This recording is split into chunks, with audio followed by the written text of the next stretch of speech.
Saudações, sejam todos muito bem-vindos ao nosso canal Amor Operacional. Eu me chamo Awad, sou seu professor online neste mesmo canal. Na nossa videoaula de hoje, nós vamos falar sobre programação linear, especificadamente sobre a aplicação prática do método gráfico em programação linear. Hoje nós trazemos um exercício com uma natureza diferente daquela que vimos anteriormente, onde hoje nós temos uma função objetiva com tendência de minimizar e atentando para aquele que é o sinal das restrições deste mesmo modelo de programação linear, nós conseguimos perceber que ele tende a ser de maior ou igual, que de certa forma já vai de acordo com a tendência da nossa função objetiva. Essa é a base importante para nós podermos começar a resolver o modelo de programação linear. De realçar alguns aspectos fundamentais. Nós dissemos que quando aplicamos o método gráfico em programação linear, nós podemos encontrar a solução ótima através de dois métodos. O método mais comum e aplicável é o método analítico e o outro método é o método da função objetiva. Hoje nós vamos aprender a aplicar ou a encontrar solução ótima do método gráfico aplicando o método da função objetiva. Porém, diferente da aula anterior, na qual a tendência da nossa função objetiva era de maximização, hoje iremos lidar com uma função objetiva que tem uma tendência a minimizar, ok? Então vamos a isso. Nós já temos aqui o nosso modelo de programação linear.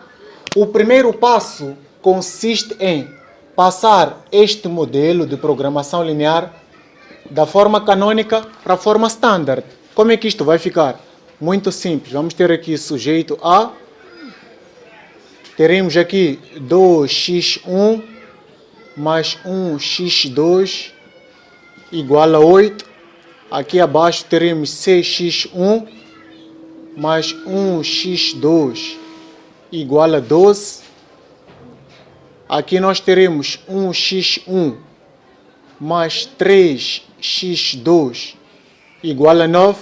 E depois teremos x1 igual a 0, x2 igual a 0, por conta da condição de não negatividade. Ok? Então, já estamos nesse primeiro passo, já transformamos o nosso modelo de programação linear da forma canônica para a forma standard, que nada mais, nada é do que pegar no nosso modelo que apresenta-se do ponto de vista de inequação e passá-lo do ponto de vista de equação. Então nós já temos aqui, podemos definir, temos a reta 1, temos a reta 2, temos a reta 3, temos a reta 4 e por fim temos a reta 5. Até aqui estamos juntos, certo?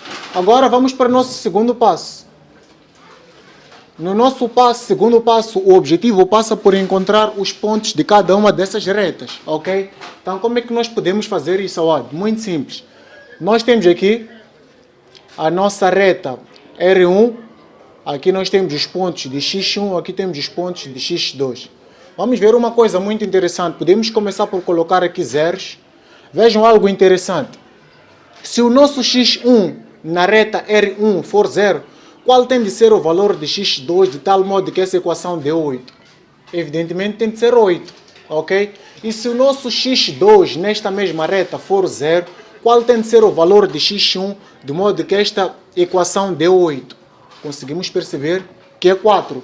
Feito isso, encontramos os pontos da primeira reta. E fazemos o mesmo para a segunda, terceira e quarta reta. Vamos lá. Na nossa segunda reta, vamos ter aqui 0, 0. Vamos lá. Qual tem de ser o valor de x1 se o x2 for 0, de tal modo que esta equação dê 12? Muito simples. Tem que ser 2. Qual tem de ser o valor de x2 se o x1 for 0, de tal modo que esta equação dê 12? Muito simples. 12. Então, feito isso, vamos para a nossa reta R3, temos aqui 0, 0. A atenção é a mesma. Qual tem de ser o valor de x1? Qual tem de ser o valor de x1 se o x2 for 0, de tal modo que essa equação dê 9? Simples. Tem de ser 9. qual tem de ser o valor de x2 se o nosso x1 for 0, de tal modo que essa equação dê 9? Simples. 3, ok? E de uma vez que temos aqui a reta 4 e a reta 5, já é de fácil observação, porque eles já nos dizem que a nossa R4 só tem um único ponto, que é x1 igual a 0, e o mesmo sucede com a nossa reta R5, que também por sua vez só tem um único ponto, que é x2 igual a 0. Ok, colegas? Cool. Feito isso, qual é o nosso terceiro passo? O nosso terceiro passo consistirá em fazer representação gráfica. Awad, como é que nós vamos fazer essa representação gráfica? É muito simples, uma vez que nós já encontramos os pontos da nossa reta, ok? Como é que vai ficar o nosso gráfico? Vamos colocar aqui. Temos aqui x2 e aqui x1. O que eu posso destacar aqui, vou destacar sempre, é a necessidade de nós fazermos um gráfico bem apresentado, de tal modo que isso não confunda a nossa própria interpretação, certo? Cool. Eu vou fazer aqui um gráfico com uma escala de 3 a 3. Então terei aqui 3, terei aqui 6, terei 9 e aqui terei 12. Aqui vou colocar 3, 6, 9 e 12. Vamos olhar para os pontos da nossa reta 1. Os pontos da nossa reta 1 são 4 e 8. Então 4 podemos assumir que está aqui. E o 8, por sua vez, podemos assumir que está aqui. Certo? Feito isso, vamos representar a nossa reta R1. Ok? Esta aqui é a nossa reta R1. Vamos fazer o mesmo com a nossa reta. Vamos fazer o mesmo com a nossa reta 2. Ok? E o ponto 12 está desse lado, certo? Cool. Então vamos a isso. Desculpa. Vamos assumir que o nosso ponto 2 está aqui, uma vez que o ponto 2 está em x1 e o 12 está em x2, ok? Então vamos representar a nossa reta R2 e será esta aqui. Temos aqui a nossa reta R2 e vamos representar também a nossa reta R3, que é dada pelos pontos 9 e 3. Então já temos 9 aqui, já temos o ponto 3 aqui. Vamos representar assim a nossa reta R3. Ok, pessoal? Então, o que nós temos aqui? Temos a nossa reta 1, a nossa reta 2 e a nossa reta 3. Nós destacamos na nossa videoaula anterior que importante é que cada uma das nossas retas definidas crie uma perpendicularidade com relação a si mesmo. O que isto vai acontecer? Quando nós falamos de perpendicularidade, nada mais, nada menos do que falarmos de uma reta que faz um ângulo de 90 graus, certo? Então vamos criar essa perpendicularidade com relação a cada uma das retas aqui definidas. Vou pegar na minha reta R1, que é esta aqui, e vou criar uma perpendicularidade. Já criei uma perpendicularidade. Vou fazer o mesmo com a minha reta R2, que é esta aqui. Também vou criar uma perpendicularidade com relação a si mesma. E o mesmo vou fazer com a minha reta R3, que é esta aqui. Também vou criar uma perpendicularidade, ok? Sem nos esquecermos que temos aqui mais duas retas.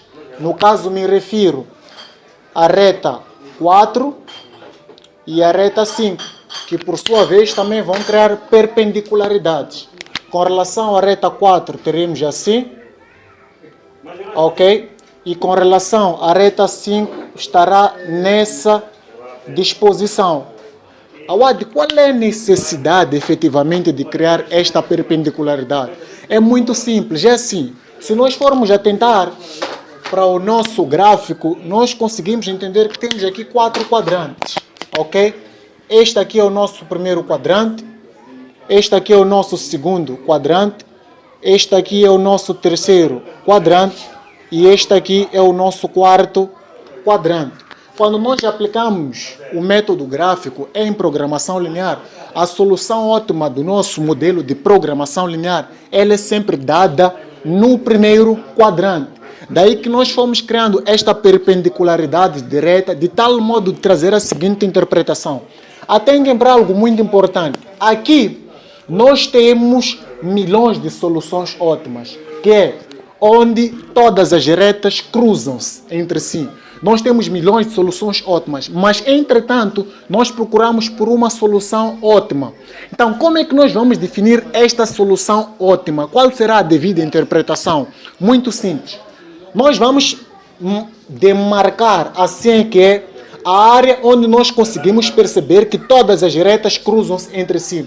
E se nós formos atentar muito bem, demarcando essa área, nós conseguimos perceber que será este campo aqui, será este aqui, aqui, aqui, aqui, aqui e aqui, certo? Então, nesta área marcada, subindo para o primeiro quadrante, nós temos interseção de praticamente todas as retas. Então, é neste campo onde está a nossa solução ótima. Porém, uma vez que aqui temos milhões de soluções ótimas, o que nos interessa aqui é encontrar uma única solução ótima, ok? Temos, certo, milhões de soluções, mas o que nos interessa é encontrar uma e única solução ótima. Entretanto, qual é o mecanismo que nós iremos usar aqui? Vamos marcar pontos de interseção.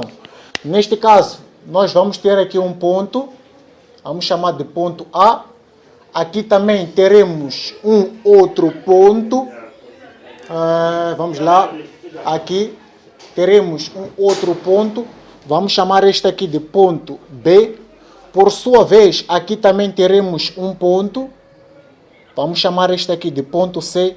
E por sua vez também teremos um ponto aqui, que vamos chamá-lo do ponto D.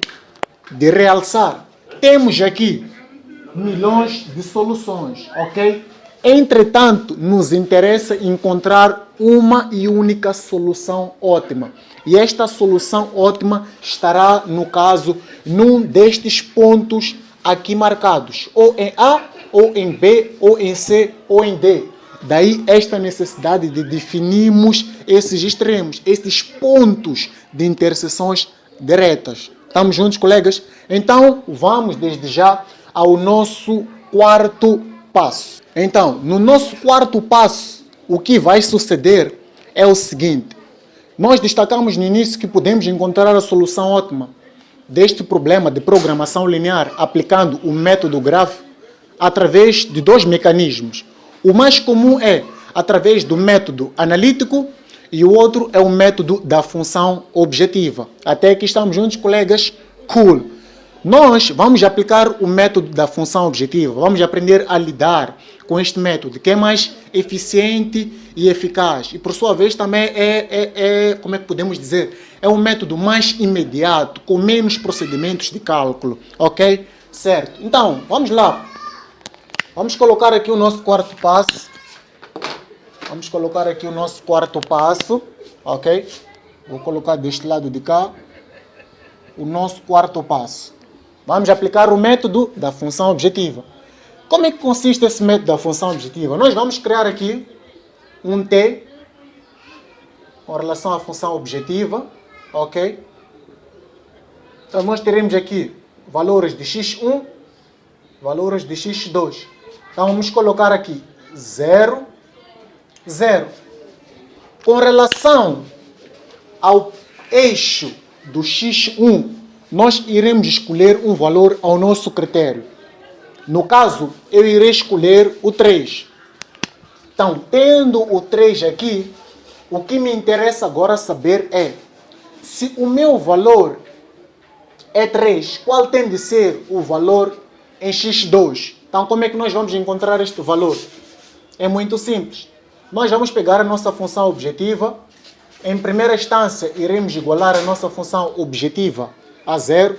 Neste caso, vai ficar 85x1 mais 45x2 igualamos isto a zero, certo? Então nós vamos ter aqui 85x1 vezes 3, porque foi o ponto que nós escolhemos, mais 45x2, igualamos isso a zero, ok? Multiplicando aqui, vamos perceber que vamos ter aqui 255 mais 45x2, igualamos isso a zero. Então podemos dizer 45x2 igualado a menos 255. Esse vai passar para o outro lado, vai ficar com sinal negativo. Então vamos ter aqui x2 será igual a menos 255 sobre 45. Então o nosso x2 será igual a menos 5,67, arredondado, ok?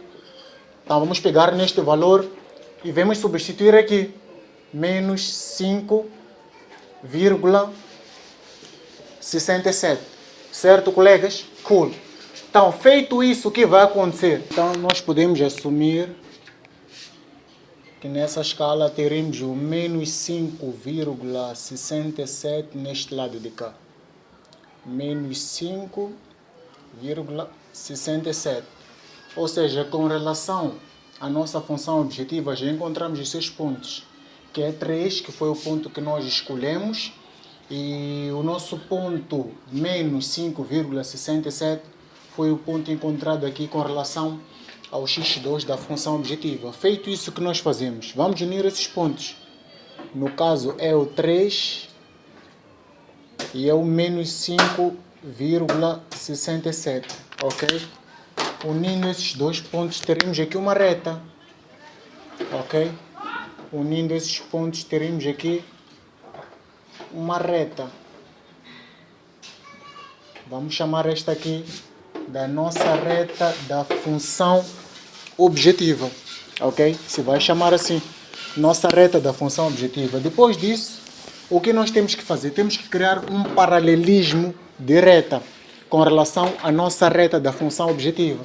Então, criando um paralelismo de reta, uma vez que trata-se de minimização, o primeiro ponto a ser tocado nesse paralelismo de reta será o nosso ponto ótimo.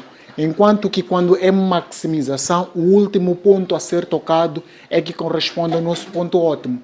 E vendo bem, trata-se de quê? Trata-se de minimização.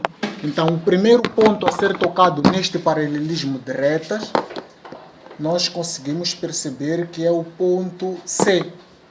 Então, o nosso ponto C corresponde ao nosso ponto ótimo. Então, vamos precisar de encontrar os pontos x1, x2 em C. Então, como é que isto vai ficar? Isso vai remeter-nos ao nosso quinto passo. No nosso quinto passo, o que nós vamos ter aqui? Teremos um ponto C, que por sua vez, quais são os pontos que intersetam, quais são as retas que intersetam no ponto C? São as retas R1 e a reta R3. Então, vamos ter aqui a reta R1, que faz interseção com a reta R3. Então, vamos agora ao nosso sexto passo. Vamos encontrar os pontos x1, x2 desta interseção. Então, como é que isto vai ficar? Deixa eu usar uma caneta diferente. Teremos aqui a nossa reta R1 é dada por 2x1 mais 1x2 igual a 8, certo? E a nossa reta R3 é dada por 1x1 mais 3x2 igual a 9. Então podemos multiplicar aqui por 2. Multiplicando aqui por 2 teremos o quê? Vamos manter aqui acima 2x1 mais 1x2 igual a 8. Multiplicando a segunda equação por 2, teremos aqui 2x1 mais 6x2 igual a 18, ok? Então podemos, vamos lá, podemos subtrair. Subtraindo, vamos cortar estes dois lados. Vamos ficar aqui com o quê? Vamos ficar com menos 5x2 igual a menos 10. Então podemos assumir que o x2 será igual a menos 10 sobre menos 5. Então o nosso x2 será igual a 2. Ok? Então uma vez que não temos espaço aqui, podemos vir para este lado de cá. Nós já encontramos o x2 da interseção entre as retas R1 e R3. Agora nos interessa encontrar o x1. Podemos escolher uma destas retas, no caso eu vou escolher a primeira, a segunda, desculpa, que é dada por 1x1 mais 3x2 mais 3x2 igual a 9, certo? Então já sei que 1x1 mais 3, o meu valor de x2, nós já havíamos calculado que é 2. Vamos colocar aqui 2 igual a 9. Então aqui vai nos dar o quê? 1x1 mais 6 igual a 9. Então 1x1 será igual a 9 menos 6. Então 1x1 será igual a 3. Logo x1 será igual a 3 sobre 1, que por sua vez é igual a 3. Ok, pessoal? O nosso x1 é igual a 3. Então vejam só uma coisa aqui muito interessante. Nós já encontramos o ponto x1 e o ponto x2 da interseção dessas duas retas. Então, como é que nós agora fazemos? Vamos ao nosso sétimo passo. Aqui é mesmo uma gestão de espaço que estou a tentar fazer ao máximo. Vamos lá. Vamos ao nosso sétimo passo, certo? Então, como é que vai ficar no nosso sétimo passo? Vamos ter aqui sétimo passo, que é o passo onde nós vamos encontrar o valor ótimo neste caso. É muito simples. Vamos pegar a nossa função objetiva, que por sua vez é dada por minimizar W igual a 85x1 mais 45x2. Uma vez que nós já encontramos o nosso ponto ótimo, só vamos pegar nesses pontos, que é o x1 e o x2 do nosso ponto ótimo, vamos substituir aqui, para ver quanto é que dá isso otimizando. Então vamos ficar com minimizar W de C, que corresponde ao nosso ponto ótimo, igual a 85 vezes x1 corresponde a 3, mais 45 vezes o nosso x2 corresponde a 2. Vamos ver quanto é que isto vai dar. Minimizar W de C. Vamos lá ver quanto é que isto nos vai dar. Vamos fazer aqui um cálculo rápido. 85 vezes 3 mais 45 vezes 2. Isto vai nos dar 345 unidades monetárias. Certo? Então podemos definir sendo do seguinte jeito. Vamos dizer que o nosso ponto ótimo está aqui. Ok? No ponto C. Quais são os pontos ótimos? Para x1, 3. Para x2, 2. Com um custo, porque trata-se de minimização, igual a 345 unidades monetárias. Ok, pessoal? Então a nossa aula vai terminar por aqui. Eu espero que vocês tenham gostado. Caso tenham gostado, deixa ficar o seu like, subscreva-se ao nosso canal, ative o sino de notificações e fique ao par de todas as nossas novidades. Até a próxima aula. Um grande abraço.